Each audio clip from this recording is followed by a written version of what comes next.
Flights को cancel किया गया है।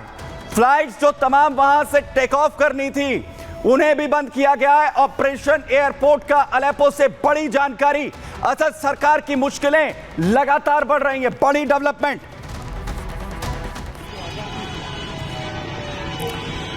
डेवलपमेंट, स्कूल कॉलेजेस भी बंद कर दिए गए हैं। सिचुएशन सीरिया में असद सरकार के हाथ से पूरी तरह से निकलती हुई दिख रही है। पूरी तरह सिचुएशंस ये हो चुकी हैं कि एयरपोर्ट को बंद करना पड़ा है, स्कूल कॉलेजेस को बंद करना पड़ा है। अलेप्पो पर विद्रोही गुट पूरी तरह से हावी हो चुके हैं और अब झंडा अपना लहराया जा रहा है। और वहीं 5 तस्वीरें, आखिर क्या सिचुएशंस हैं इस वक्त सीरिया में, आपको यहां पर दिखाने जा रहा हूं। क्या हालात इस वक्त हो चुके हैं जहां रूस की तरफ से बड़े हमले हो रहे हैं। सीरिया सेना को लगातार सपोर्ट रूस की तरफ से किया जा रहा है। मुश्किलें रूस के लिए भी हैं क्योंकि यूक्रेन के साथ वो युद्ध में उलझा हुआ है। वहीं अब शरणार्थियों जैसी सिचुएशन सीरिया में देखने को मिल रही है। शिविरों में लोग पनाह लेने के लिए मजबूर हैं। वहीं दूसरी तरफ टैंकों की तैनाती, क्योंकि सैन्य जो हथियार हैं, जो टैंक हैं, गोला बारूद है, उस पर कब्जा भी एसटीएस के लड़ाकों की तरफ से किया जा रहा है। वहीं दूसरी तरफ जेल से कैदियों को रिहा एसटीएस के लड़ाके कर रहे हैं, जिन्हें असद सरकार की तरफ से जिन विद्रोहियों को जेल में रखा गया था। वहीं बड़े हमले जिस तरीके से हुए उसमें इमारतें एक के बाद एक जमींदोज यहां पर होती हुई, जो सीरिया सेना बड़े हमले यहां पर एक के बाद एक करती हुई नजर आ रही है और मुश्किलें आखिर कैसी बनती हुई यहां पर दिख रही हैं। यानी सीरिया पूरी तरह इस वक्त गृह युद्ध की आग में झुलसता हुआ नजर आ रहा है। और सबसे बड़ा सवाल यह है कि इन सिचुएशंस के लिए आखिर कौन जिम्मेदार है और कैसे हालात सुधरेंगे। लेकिन सबसे पहले आपको बताता हूं कि आखिर हालात किस तरीके के दिख रहे हैं। दरअसल एसटीएस के लड़ाके जो हैं वो लगातार आगे बढ़ रहे हैं। लगातार अलेप्पो की ओर जो लड़ाके हैं वो बढ़ रहे हैं। अलेप्पो पर विद्रोही कभी भी कब्जा कर सकते हैं। कभी भी इसका ऐलान हो सकता है कि अलेप्पो पूरी तरह से कब्जे में आ चुका है एसटीएस के लड़ाकों के। इदलिब में भी सीरिया की सेना अब पिछड़ती हुई नजर आ रही। सीरिया सरकार ने अलेप्पो एयरपोर्ट को बंद कर दिया है। इसके अलावा सभी फ्लाइट्स को भी कैंसिल कर दिया गया है। किसी तरीके का ऑपरेशन फ्लाइट्स का अलेप्पो एयरपोर्ट से नहीं हो रहा है। बड़ी अपडेट ये कि अभी तक 250 के करीब लोगों के मारे जाने की खबर है। जिस तरीके से लगातार युद्ध भीषण हो रहा है, दोनों ही तरफ से हथियारों के जरिए हमले हो रहे हैं। वहीं रूसी सेना भी लगातार सीरिया सरकार की मदद यहां पर कर रही है। ईरान भी मदद के लिए आगे आ सकता है, इस तरीके का डेवलपमेंट भी है और ईरान भी यहां मदद करता हुआ नजर आ सकता है। लेकिन एक और बड़ी अपडेट आपको दे रहा हूं, जहां पर लगातार लड़ाके हमले कर रहे हैं। वहीं अलेप्पो से बड़ी अपडेट, अलेप्पो पर विद्रोही गुट पूरी तरह से हावी यहां पर हो चुके हैं। पूरी तरह से हावी होते हुए नजर आ रहे हैं। जो विद्रोही गुट के लोग हैं, हाफिज अल असद की मूर्ति को तोड़ दिया गया है। हाफिज अल असद पूर्व राष्ट्रपति जो रहे हैं और बशर अल असद के पिता। और देखिए तस्वीर,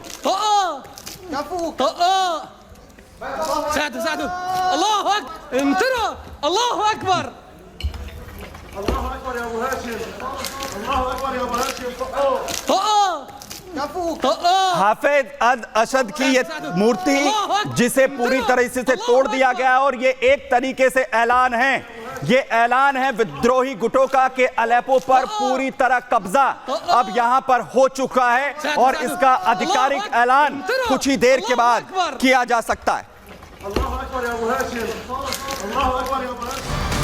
लेकिन सबसे बड़ा सवाल ये कि जो कुछ सीरिया में देखने को मिल रहा है, आखिर इसके बाद क्या असद सरकार पलटने जा रही है? क्या असद इन हालात को संभाल पाएंगे? क्योंकि इससे पहले ईरान ने मदद की थी, इससे पहले रूस की तरफ से मदद मिली थी, जहां से अब मदद मिलना असद के लिए मुश्किल नजर आ रहा है। सिचुएशंस देखिए।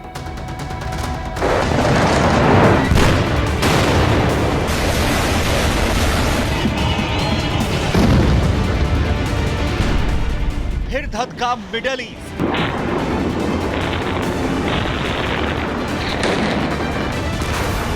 सीरिया में युद्ध किया,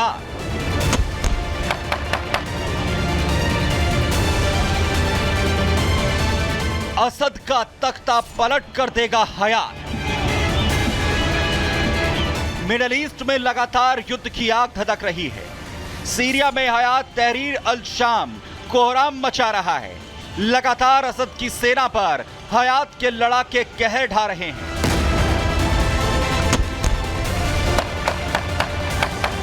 दोनों तरफ से लगातार बारूदी बारिश जारी है। एचटीसी का हमला इतना खतरनाक है कि असद की सेना लगातार पीछे हटती हुई नजर आ रही है और विद्रोही गुट लगातार हावी हो रहे हैं। हालात ये हो चुके हैं कि अब तक हुए हमले में अलेप्पो और इदलिब शहर पर लगभग विद्रोही गुटों का कब्जा हो चुका है। असद सरकार को एयरपोर्ट से लेकर स्कूल और अस्पताल तक को बंद करना पड़ रहा है।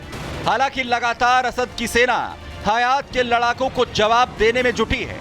लगातार बड़े हमले सीरियाई सैनिकों की तरफ से भी किए जा रहे हैं, लेकिन ये हमले हयात के लड़ाकों को पीछे धकेलने में नाकाफी साबित हो रहे हैं। विद्रोही गुटों ने न सिर्फ अलेप्पो शहर पर कब्जा किया है, बल्कि सैन्य ठिकानों को टारगेट कर सीरियाई सेना को भी खदेड़ दिया है। लगातार लड़ाके सेना के हथियारों पर कब्जा कर टैंकों को सड़कों पर दौड़ा रहे हैं।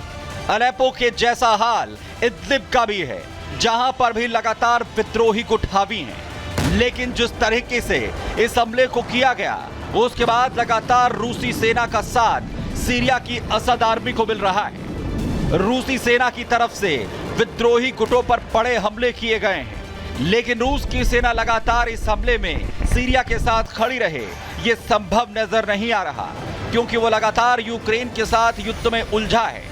वही असद सरकार और उनकी आर्मी के लिए दूसरी सबसे बड़ी मुश्किल ये है कि उसका दूसरा सबसे मजबूत साथी ईरान और हिजबुल्लाह भी इस वक्त उसका साथ देने की हालत में नहीं है, क्योंकि हिजबुल्लाह अब इजराइल से मुंह की खाकर बैठा है। वहीं ईरान की हालत यह है कि वो युद्ध में असद की मदद करे या फिर इजराइल के साथ चल रहे कोल्ड वॉर में खुद को मजबूत करे।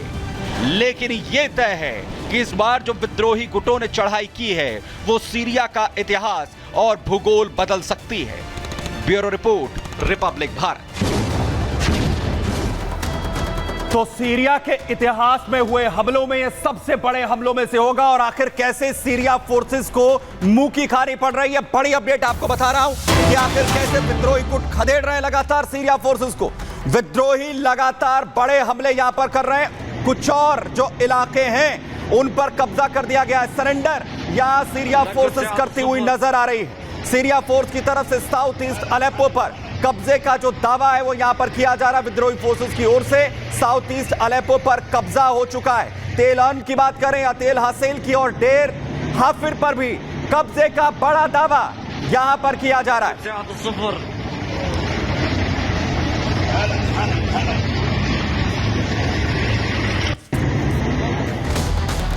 लेकिन बड़ी बात यह है कि आखिर सीरिया क्यों धधक रहा है, यह हालात आखिर सीरिया के क्यों हैं और कैसे इसकी शुरुआत हुई, आपको आइए बताता हूं कि आखिर यह पूरा विवाद क्या है, कैसे इसकी शुरुआत हुई है। दरअसल 2011 जहां से सीरिया में गृह युद्ध की शुरुआत होती है, वहीं 10 साल से लगातार जो असद सरकार उस दौरान जो है वो सल्तनत में थी, उस पर विरोध यहां पर किया जाता है। उसके विरोध की शुरुआत होती है।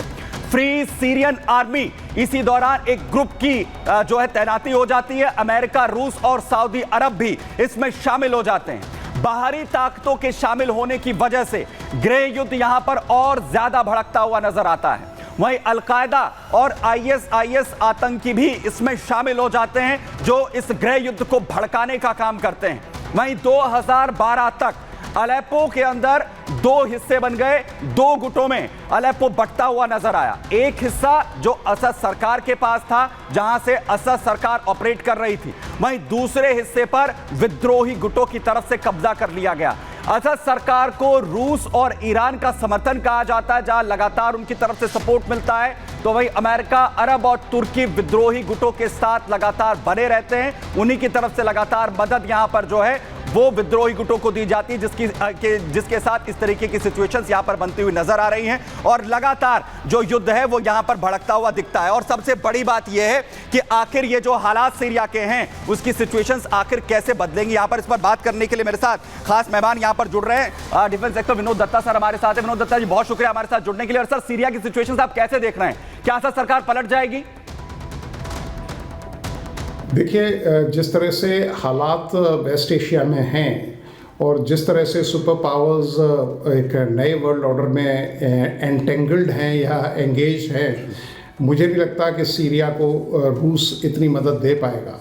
और रही बात इज़राइल की, हालांकि ये टेम्परेरी ट्रूस है जो हिजबुल्लाह के साथ किया गया है, लेकिन जिस तरह से इज़राइल का वर्चस्व वेस्ट एशिया में बढ़ता जा रहा है, ईरान भी आज 2 कदम पीछे खड़ा है, तो मुझे नहीं लगता कि रूस कोई बहुत ज़्यादा मदद दे पाएगा। और सीरिया को चाहिए कि एक स्ट्रेटेजिक विजन का वो परिचय दे और इज़राइल को वो मतलब बहुत ज़्यादा मतलब उसको एड्रेस न करे सिचुएशन को, वरना सीरिया के लिए इस तरह की समस्याएं इज़राइल खड़ी कर सकता है।